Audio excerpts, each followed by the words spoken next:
Softball has been my whole life. I want to play softball in college. Sydney was playing in a travel softball tournament, and after her first game, she came to me and said that she couldn't see out of her left eye. I want to say it was kind of like tunnel vision almost, but just on my left side.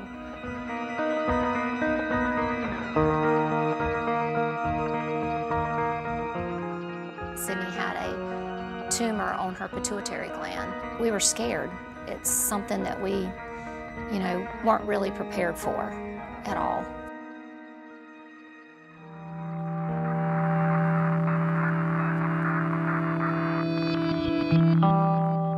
I just said, no, we can't wait. She's losing her vision.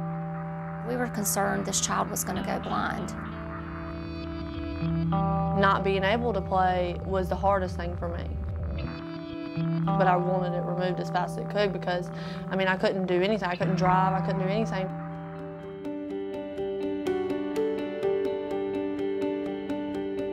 So the pituitary gland is a group of cells which basically control the hormone activity throughout the body, especially in an adolescent woman. There are cyclical changes in its size. But in Sydney's case, what was happening is the gland was so big that it was putting pressure on the nerves to the back of her eyes. That pressure was causing those nerves to stop working properly, which was causing her to go blind. And so when I see a problem like this, I'm very confident and very comfortable that me and my team can take care of the problem very definitively and easily with low morbidity for the patient. Jay and I sat there and we just both had just a sense of peace with Dr. Zamarodi. We knew we were where we needed to be. Once we met with him, it was about 7 days, and they did her surgery.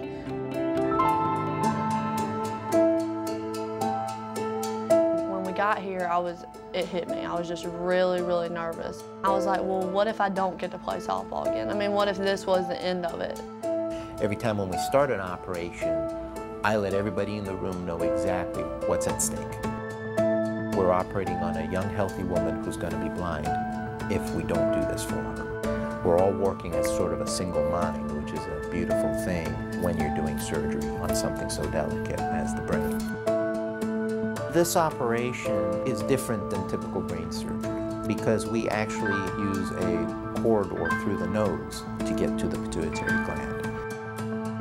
For this particular case, I teamed up with Dr. Ramakrishna, who is an ENT surgeon. And it's actually a very unique opportunity that we have here at Duke Raleigh Hospital, where physicians from Duke can team up with physicians from the community to do novel things. The surgery took close to 3 hours. It's hard to know for sure that the vision will come back once you remove the tumor. We're just praying that everything is going to go well. Dr. Zamarodi actually came out himself. He felt really good with the surgery, and he wanted us to be able to go put our eyes on Sydney. So we'll have to wait and see after she's awake, and we can really examine her to see if she's actually gotten any of her vision back. I met Sydney in the recovery room. She was sleepy initially. When I shined the light and I could see her pupil reacting, I said, okay, so she's got some vision.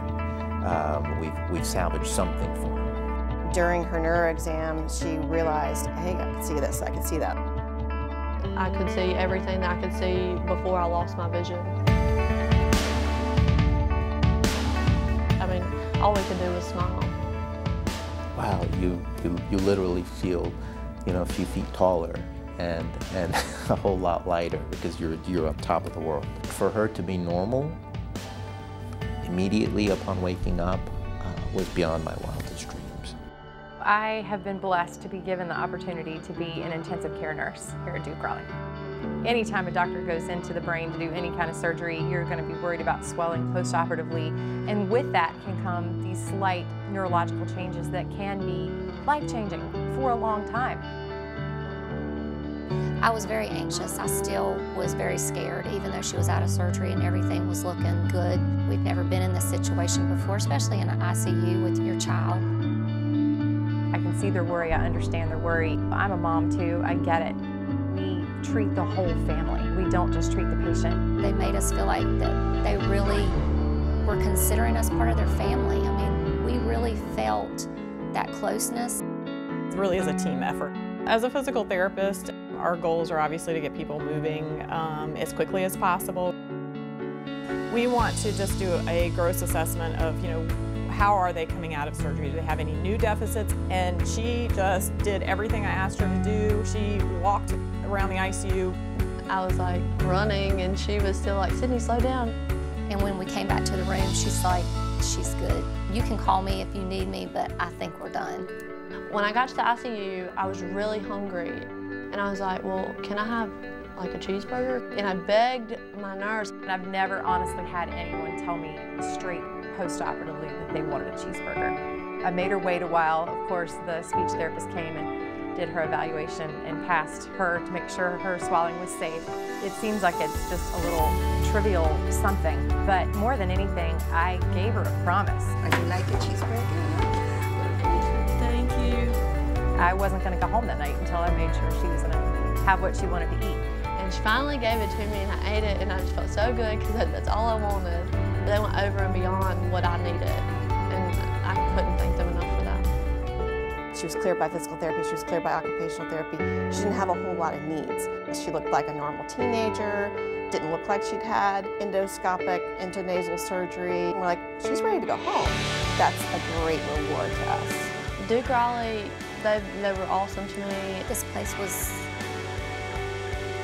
unbelievable. We couldn't have asked for better care for Sydney and us. We trusted them all. We really did.